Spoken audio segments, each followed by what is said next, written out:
Okay, welcome to the third devlog for Isles of Etherion, or IoE. Today we're going to be talking about airships, airship combat, going over a few types of different airships, and just the basic functionality of the ships and of airship combat. So let's get started. Uh, right here is one of our smallest ships.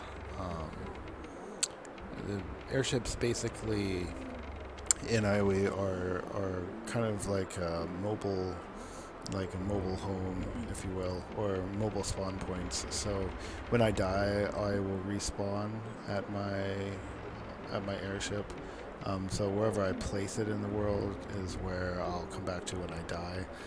You can have multiple airships.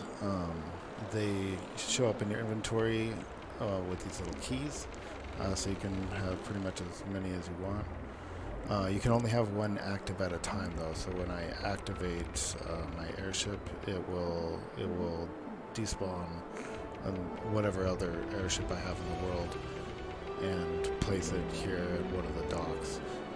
It depends on which dock you bought your airship from, or how you acquired your airship as to which dock it'll appear. And we'll go over that functionality in a minute. First, we'll just go around and look at the different types of airships and talk about some of the things that each type does differently. So I think we'll go. Bring all your coal to Station 5. We'll go over here first. So I'm just going to fly around. You can walk to all these different docks, but I'm just going to fly to make it quicker. So this is the fire dock. Each dock has a different elemental type, and different elemental guilds run each dock, and they each have different quests depending on what guild it is. This one is the fire dock, and here they have they're more of the assault team, so combat orientated guild. This is one of the castle tower airships, and the tower airships are used mainly for like combat. They have more cannons, different kinds of firepower, like flamethrowers and stuff like that. You can have different chests and stuff. It doesn't have a lot of room for like crafting stations and stuff. Mainly just for you just take it in because it's more mobile in combat. You control it from up here, so you're at the top, so you can see all around you, and then you fly it around. It has 3 cannons as opposed to 1 or 2. So the price difference, the bigger the airship, usually the more it's going to cost. They cost between 10,000 for a small one up to $1 million for the largest. I think we have a floating island you can control with like a house on it.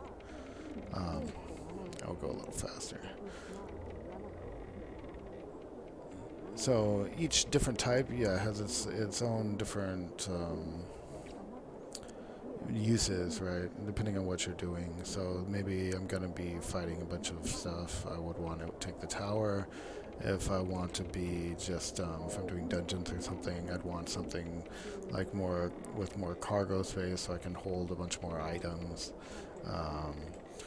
This is a big one. It's the second biggest, and it's got lots of storage and also more combat heavy. Electrical attacks, that's lightning dock. So then you have a normalized ones like these. Here we go and walk around this one real quick. On these you'll have just all your basic stuff, so rooms and crafting stations, and then also like extra inventory space, so you have a few more chests, so you can, when you're gathering stuff in the world, you can place them in here.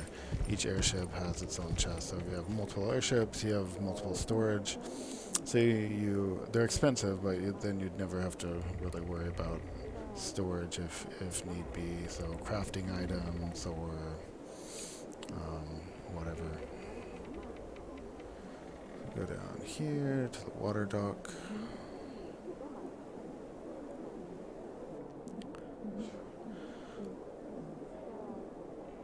So, I mean, they basically fall into 3 categories right now. They have the assault, the storage,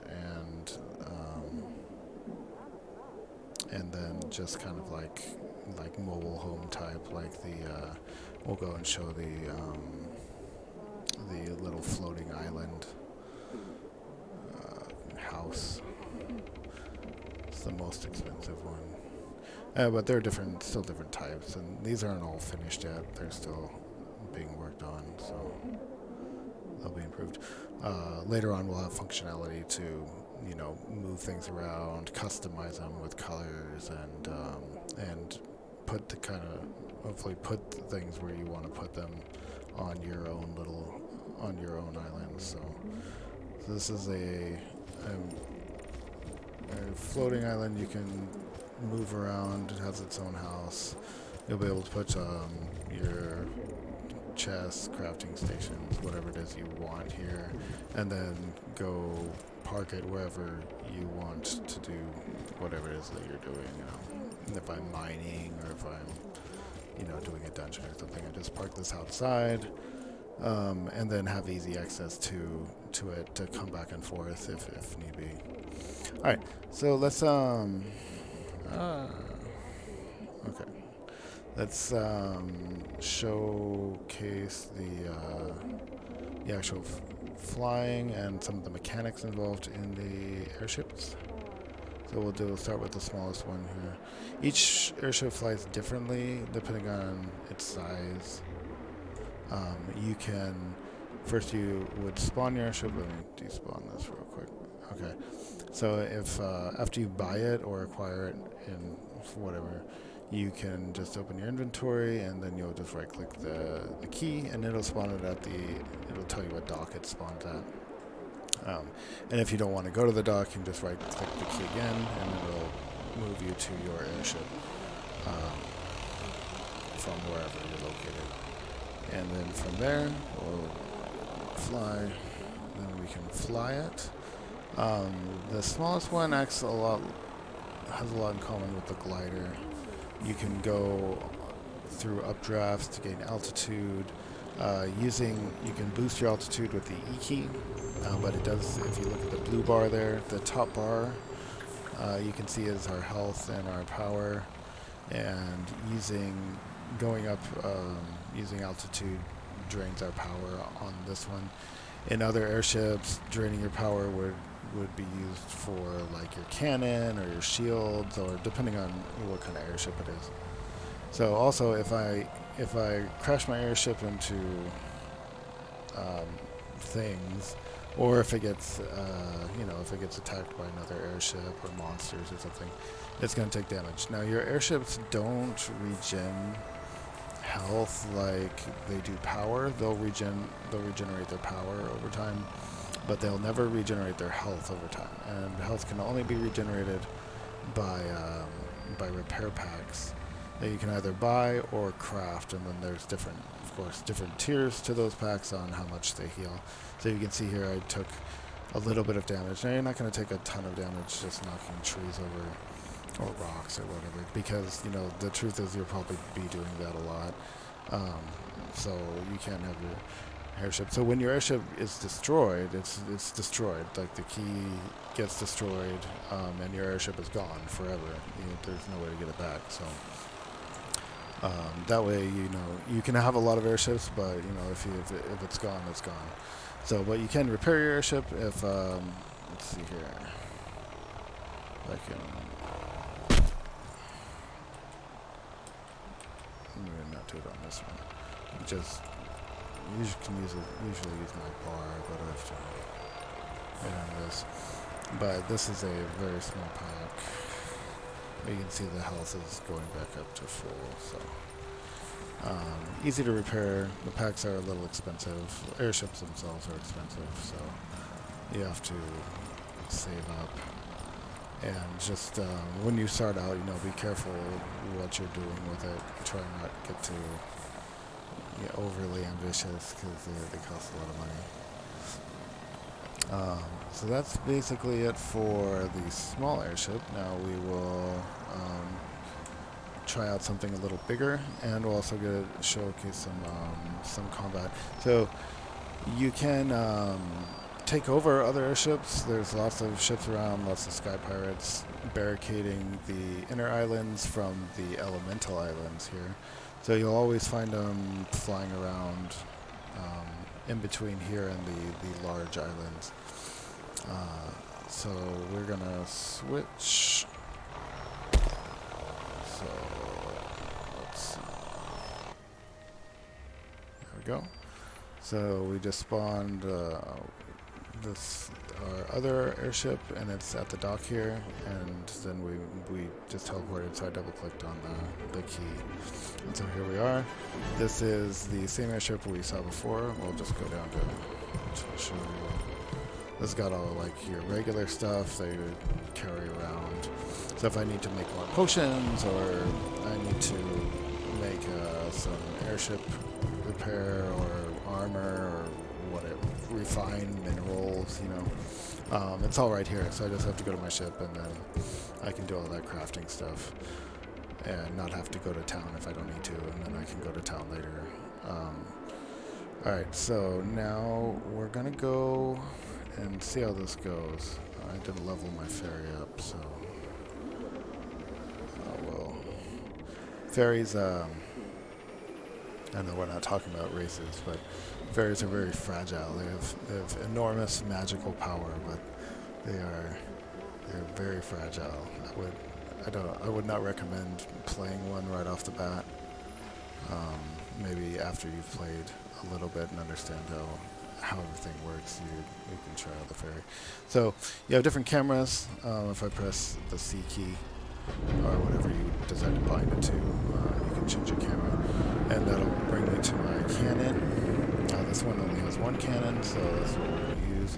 When I use my cannon, it takes my energy, and so when I'm fighting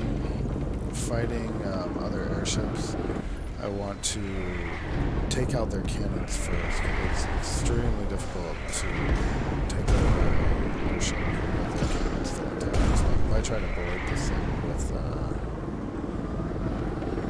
taking out its cannons, I probably won't, or it'll take me about half an hour, because it's a while. I've toned this encounter down a bit, just so I can get it on video without having to redo it a bunch of times, because it's pretty hard to take on these airships and not die much. So you can see I'm going to be taking damage from their cannons here, but also I have two things on my cannon, so I can also shoot cannons, or I can have a shield which will block the enemy turret. So depending on how I'm facing, the shield will use my mana, and so will the cannon. So you have to be careful about your energy resources. And each airship is different on how much energy it uses for its cannon, what kind of cannon it shoots, that kind of thing. I'm just showing you the basic setup. So I'll just try to take this out.